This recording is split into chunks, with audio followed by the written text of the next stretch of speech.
Welcome to Astronomy Daily, your source for the latest space and astronomy news. Today we have an incredible lineup of stories from across the cosmos.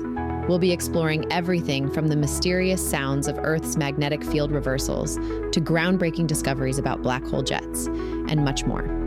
Stay with us as we journey from our home planet to the far reaches of space, uncovering the latest developments in astronomy and space exploration. First up in today's stories. Every 450,000 years or so, something remarkable happens to our planet. Earth's magnetic poles completely flip. North becomes south and south becomes north. While this might sound alarming, scientists tell us these reversals appear to be harmless to life on Earth, though they're certainly dramatic events. The European Space Agency recently created a fascinating soundscape of what these magnetic reversals might sound like, using data from their SWARM satellite mission. The project focused specifically on the Lachamps event, which occurred about 41,000 years ago. During this event, the Earth's magnetic field weakened to just 5% of its normal strength for several hundred years. Scientists at the Technical University of Denmark and the German Research Center for Geosciences transformed this data into an otherworldly audio experience. They combined natural sounds like falling rocks and creaking wood with more alien-like elements to create something that sounds both familiar and strange, as if some ancient force is stirring deep within our planet.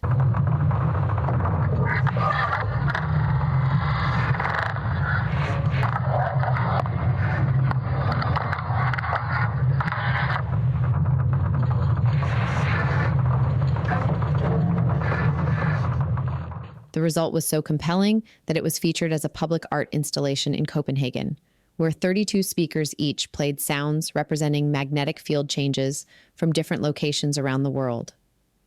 This unique project not only helps us understand these mysterious geological events, but also gives us a new way to experience and relate to our planet's dynamic magnetic field. What makes this particularly intriguing is that some scientists believe we might be overdue for another magnetic pole reversal.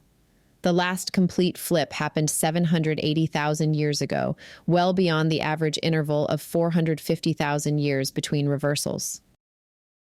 Next up, in what could be a game-changing development for space exploration, researchers at the University of Illinois Urbana-Champaign have developed a revolutionary new propulsion system that could transform how we send spacecraft to the moon. This innovative approach, known as multimode propulsion, combines both high-thrust chemical propulsion and low-thrust electric propulsion while cleverly using just a single propellant.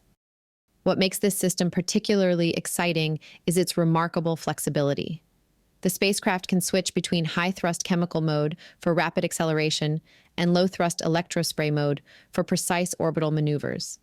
This dual capability system could significantly reduce the amount of fuel needed for lunar missions, while offering mission planners unprecedented versatility in how they move spacecraft through space. Unlike traditional hybrid propulsion systems that require separate fuel tanks for different types of engines, this multi-mode approach uses a single chemical propellant like hydrazine to power both systems. This dramatic simplification means spacecraft can be lighter and more cost-effective to launch, while still maintaining the benefits of both propulsion types.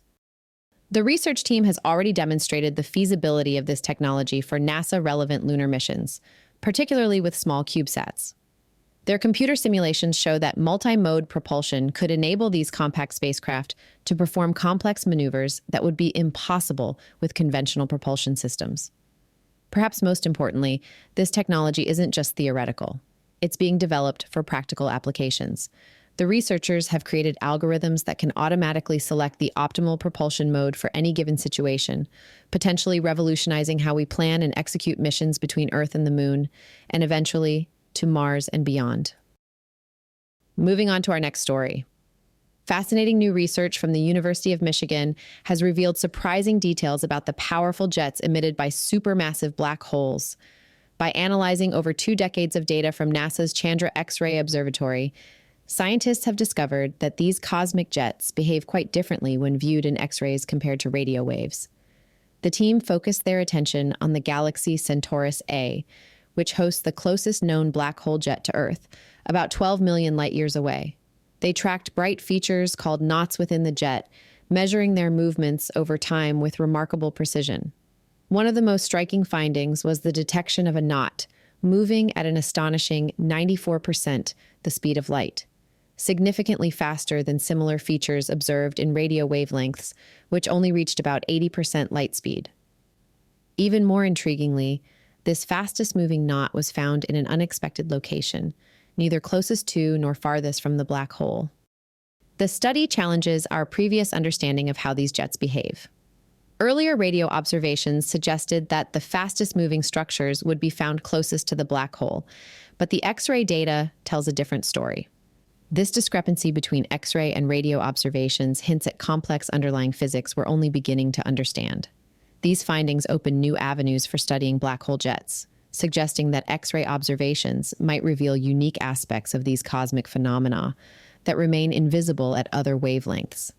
The research team is now planning to apply their analysis techniques to jets from other galaxies, hoping to uncover more secrets about these enigmatic cosmic features. The sun certainly got into the Halloween spirit this year, treating us to quite the spooky spectacle.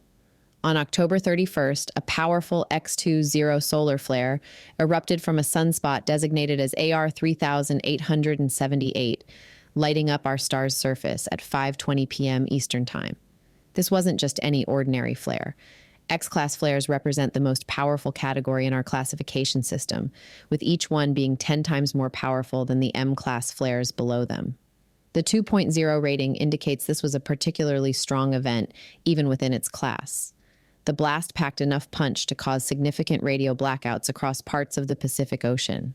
When these powerful flares release their burst of ultraviolet radiation, they can temporarily disrupt our ability to use shortwave radio communications, which is exactly what happened in this case, reaching an R3 strong level on NOAA's space weather scale. Interestingly, while solar flares can often be accompanied by massive eruptions of plasma called coronal mass ejections, or CMEs, this event didn't produce one. That means we missed out on the possibility of seeing auroras in the following days, as it's these CMEs that interact with Earth's magnetic field to produce those spectacular light shows. However, space weather forecasters are telling us we're not done yet. There's a good chance we'll see more powerful flares through the end of the weekend, including the possibility of additional X-class events. It seems our sun is determined to keep the fireworks going well after Halloween. Here's a great collaboration story. Recent joint observations from NASA's Hubble and James Webb Space Telescopes have revealed an intriguing mystery surrounding Vega, one of the brightest stars in our northern sky. The telescopes have given us an unprecedented look at the massive debris disk that encircles this celestial neighbor, and what they found has left astronomers scratching their heads. The disk, which stretches nearly 100 billion miles in diameter, appears remarkably and unusually smooth. So smooth, in fact, that it's challenging our current understanding of how planetary systems typically behave. Unlike other similar systems we've observed, there's no obvious evidence of large planets carving paths through the disk like cosmic snowplows. The Webb telescope detected an infrared glow from sand-sized particles swirling around this brilliant blue-white star, which outshines our sun by a factor of 40. Meanwhile, Hubble captured an outer halo containing particles no larger than smoke, all reflecting Vega's intense starlight. What makes this discovery particularly fascinating is how it differs from similar nearby stars. Take Fomalhaut, for instance, a star of comparable age, distance, and temperature to Vega. While Fomalhaut shows 3 distinct debris belts, likely shepherded by planets, Vega's disk is strikingly uniform, with only a subtle gap at about twice Neptune's orbital distance from the Sun. This smooth, seemingly undisturbed disk suggests an absence of Neptune-sized or larger planets in wide orbits, unlike our solar system. It's forcing astronomers to rethink their theories about the variety and formation of planetary systems, proving once again that the universe has plenty of surprises left to reveal. While we await the arrival of NASA's Europa Clipper probe in about 6 years, space enthusiasts can now get an early preview of Jupiter's fascinating icy moon through NASA's newly updated Europa Trek web portal. This virtual exploration tool offers an incredible opportunity to soar over Europa's mysterious surface using compiled imagery from previous missions, including Voyager 2, Galileo, and Juno. One of the most striking features you'll notice during these virtual flybys are the dark lines crisscrossing the moon's surface, known as linea. Scientists believe these markings are actually cracks in Europa's icy crust, which flex open and closed as Jupiter's powerful tidal forces pull on the moon during its orbit. Interestingly, Europa's surface shows remarkably few impact craters, which tells us something fascinating about its age. While the moon itself formed around 4.5 billion years ago, its surface appears to be surprisingly young, somewhere between 20 and 180 million years old. This suggests that Europa is geologically active, constantly renewing its icy exterior. This virtual tour provides an excellent preview of what Europa Clipper might discover when it reaches its destination.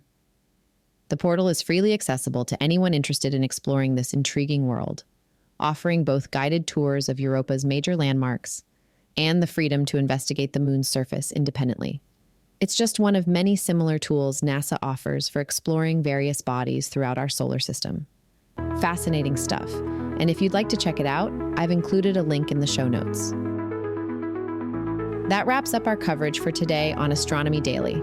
If you'd like to stay up to date with all the latest developments in space and astronomy, be sure to visit our website at astronomydaily.io. There you'll find our constantly updating newsfeed, all our past episodes, and links to our valued sponsors. Don't forget to sign up for our free daily newsletter while you're there. It's the perfect way to ensure you never miss any important space news or updates. You can also connect with us across social media. Just search for Astro Daily Pod on Facebook, X, YouTube, Tumblr, and TikTok. This has been Anna with Astronomy Daily. Thanks for joining me today as we explored the wonders of our universe together. Until next time, keep looking up.